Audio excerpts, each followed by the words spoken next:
The Story of Civilization, Part 2, The Life of Greece, being a history of Greek civilization from the beginnings, and of civilization in the Near East from the death of Alexander to the Roman conquest, with an introduction on the prehistoric culture of Crete by Durant. Chapter 29, The Surrender of Philosophy. Three strains merged in Greek philosophy: the physical, the metaphysical, and the ethical. The physical culminated in Aristotle, the metaphysical in Plato, the ethical in Zeno of Phocion. The physical development ended in the separation of science from philosophy in Archimedes and Hipparchus. The metaphysical ended in the skepticism of Pyrrho and the latter academy. The ethical remained until Epicureanism and Stoicism were conquered or absorbed by Christianity. Just remember that Christianity, as much as biblical Christianity, condemns further philosophy after the letters section of the Bible. It certainly required the development of several types of philosophy. Section 1, The Skeptical Attack. Amid this spreading Hellenistic culture, Athens, mother of much of it, mistress of most of it, retained her leadership in two realms, the drama and philosophy. The world was not too busy with war and revolutions, new sciences and new religions, the love of beauty and the quest of gold, to spare some time for the unanswerable but inescapable problems of truth and error, matter and mind, freedom and necessity, nobility and baseness, life and death. From all the cities of the Mediterranean, young men made their way, often through 1,000 hardships, to study in the halls and gardens where Plato and Aristotle had left almost living memories. At the Lyceum, the industrious Theophrastus of Lesbos carried on the empirical tradition. The Peripatetics were scientists and scholars rather than philosophers. They devoted themselves to specialist research in zoology, botany, biography, and the history of science, philosophy, literature, and law. In his 34 years of leadership, 322 to 288 BCE, Theophrastus explored many fields and published 400 volumes dealing with almost every subject from love to war. His pamphlet on marriage severely handled the female sex, and was severely handled in turn by Epicurus's mistress, Leontium, who wrote a learned and devastating reply. Nevertheless, it is to Theophrastus that Athenaeus attributes the tender sentiment that it is through modesty that beauty becomes beautiful. Diogenes Laertius describes him as a most benevolent man and very affable, so eloquent that his original name was forgotten in that which Aristotle gave him, meaning that he spoke like a god, so popular that 2,000 students flocked to his lectures. And Menander was among his most faithful followers. Posterity preserved with especial care his book of characters, not because it created a literary form, but because it sharply satirized the faults that all men ascribe to other men. Here is the garrulous man who begins with a eulogy of his wife, relates the dream he had the night before, tells dish by dish what he had for supper, and concludes that we are by no means the men we were in former times. And here is the stupid man who, when he goes to the play, is left at the end fast asleep in an empty house. After a hearty supper, he has to get up in the night, returns only half awake, misses the right door, and is bitten by his neighbor's dog. One of the few events in Theophrastus's life was the issuance of a state decree, 307 BCE, requiring the assembly's approval and the selection of leaders for the philosophical schools. At the same time, Agonidas indicted Theophrastus on the old charge of impiety. Theophrastus quietly left Athens, but so many students followed him The storekeepers complained of a ruinous fall in trade.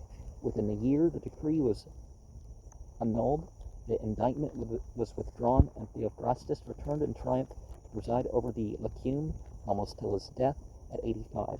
All Athens, we are told, attended his funeral.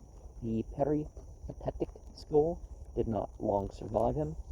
Science left impoverished Athens for affluent Alexandria, and the Lyceum, which had dedicated itself to research, subsided into a penurious obscurity.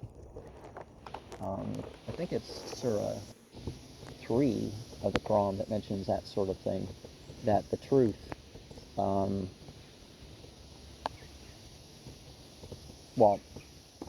I mean, the implied meaning is truth totally, but, I mean, you know, the whole package rather than parts of it, but people who don't love God and don't show their love of God, well, God's going to pick someone else. And the same thing with any other aspect, any specific aspect of that truth, is that there's always going to be a group of people that can pick it up. But humanity shouldn't play around with, oh, you know, if I don't do it, someone else will. Meanwhile, Speusippus had succeeded Plato and Xenocrates. Speusippus at the academy. Xenocrates governed the school for a quarter of a century, 339 to 314 BCE, and brought new credit to philosophy by the honorable simplicity of his life. Absorbed in study and teaching, he left the academy but 1 year to see the Dionysian tragedies. When he appeared, says Lartius, the turbulent and quarrelsome rabble of the city made way for him to pass. He refused all fees and became so poor that he was on the verge of being imprisoned for taxes when Demetrius of Phalerum paid his arrears and had him freed. Philip of Macedon said that among the many Athenian ambassadors sent to him, Xenocrates was the only one who proved incorruptible. His reputation for virtue annoyed Phryne. Pretending that she was being pursued, she took refuge in his house, and seeing that he had but one bed, she asked if she might share it with him. He consented, we are told, out of humane considerations, but he proved so cold to her entreaties and her charms that she fled from his bed and board, and complained to her friends that she had found a statue instead of a man. Xenocrates would have no mistress but philosophy. Now, there, of course, was a difference between a mistress and a wife in that culture, but in some cultures, the marriage consists of letting people see you the next morning. Well, I can only think of one where that's the case, but, yeah.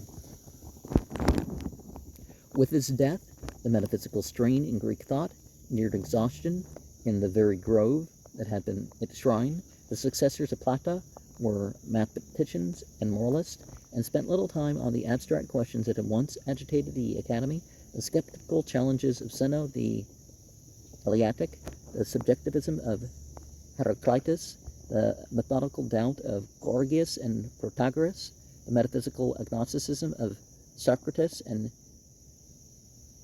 Aristippus, and Euclides of Megara. Resumed control of Greek philosophy. The age of reason was over. Every hypothesis had been conceived, aired, and forgotten. The universe had preserved its secret, and men had grown weary of a search in which even the most brilliant minds had failed. Aristotle had agreed with Plato on only one point, the possibility of acquiring ultimate truth. Pyrrho voiced the suspicions of his time in suggesting that it was above all on this point that they had both been mistaken. Pyrrho was born at Elis about 360 BCE. He followed Alexander's army to India, studied under the Gymnosophists there, and perhaps learned from them something of skepticism, for which his name became a synonym. Returning to Elis, he lived in serene poverty, as a teacher of philosophy. He was too modest to write books, but his pupil, Timon of Phlius, in a series of Siloi or Satiras, sent Pyrrho's opinions abroad into the world. These opinions were basically three: that certainty is unattainable, that the wise man will suspend judgment and will seek tranquility rather than truth, and that since all theories are probably false, well, theories are supposed to be based on the facts, right? One might as well accept the myths and conventions of his time and place. Neither the senses nor reason can give us sure knowledge. The senses distort the object in perceiving it, and reason is merely the sophist servant of desire. Every syllogism begs the question, or its major premise assumes its conclusion. Every reason has a corresponding reason opposed to it. The same experience may be delightful or pleasant according to circumstance and mood. The same object may seem large or small, ugly or beautiful. The same practice may be moral or immoral according to where and when we live. The same thought of as gods and goddesses are or are not, according to the different nations of mankind. Well, there's different focuses and different divisions, you could say. But if you practice a making oneness, then you realize that things are just inflected or talked about differently with different languages and different cultures and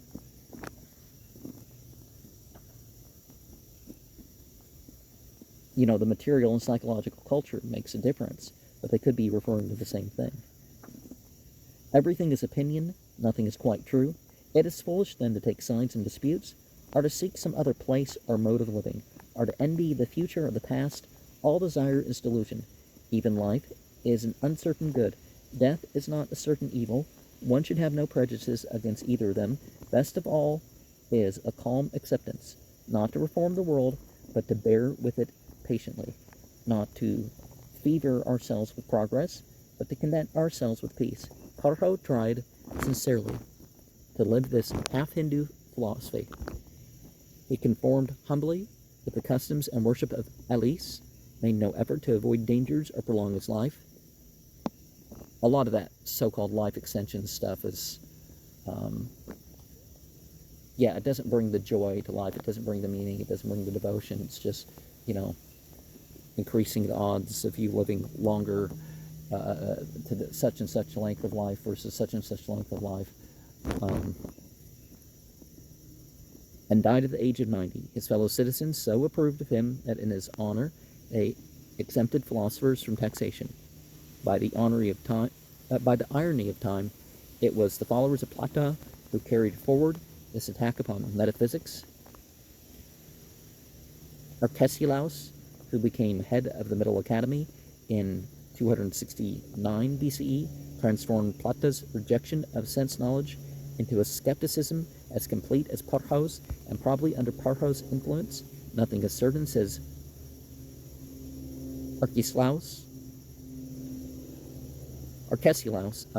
Not even that. I don't have Greek characters, so if I mess up and it's not even spelled the same, that's, When he was told that such a doctrine made life impossible, he answered that life had long since learned to manage with probabilities. A century later, a still more vigorous skeptic took charge of the new academy and pressed the doctrine of universal doubt to the point of intellectual and moral nihilism. Carneades of Crana, coming to Athens like a Greek Abelard about 193 BCE, right, made life bitter for Chrysippus and his other teachers by arguing with galling subtlety against every doctrine that they taught. As they had undertaken to make him a logician, he used to say to them, turning the tables on Protagoras, "If my reasoning is right, well and good. If it is wrong, give me back my tuition fee." When he set up shop for himself, he lectured one morning for an opinion, the next morning against it, proving each so well as to destroy both. When his pupils and even his biographer sought in vain to discover his real views, he undertook to refute the materialistic realism of the Stoics by a Platonic Kantian critique of sensation and reason. He attacked all conclusions as intellectually indefensible, and that his students be satisfied with probability and the customs of their time, sent to Rome by Athens as one of the embassy, 155. He shocked the Senate by speaking one day in defense of justice, and on the morrow deriding it as an impracticable dream. If Rome wished to practice justice, it would have to restore to the nations of the Mediterranean all that it had taken from them by superior force. On the third day, Cato had the embassy sent home as a danger to public morals. Perhaps Polybius, who was then a hostage with Scipio, heard these addresses are of them, for he speaks with the anger of a practical man against those philosophers, who in the discussions of the academy have trained themselves in extreme readiness of speech.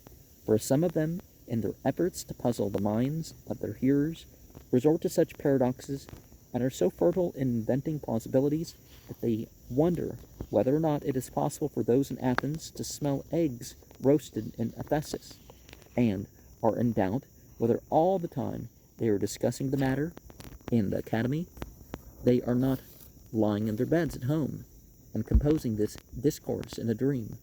From this excessive love of paradox, they have brought all philosophy into disrepute.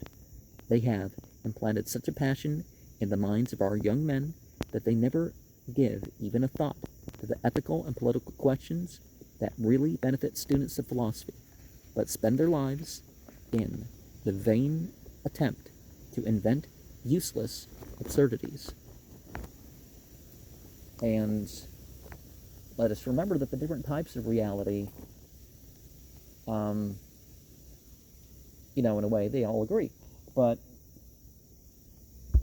the dream reality, the dream reality can seem totally real until you notice that it's not real and you wake up or, something about it, And you can notice in the various types of waking reality that maybe the perception or the interpretation of it is off.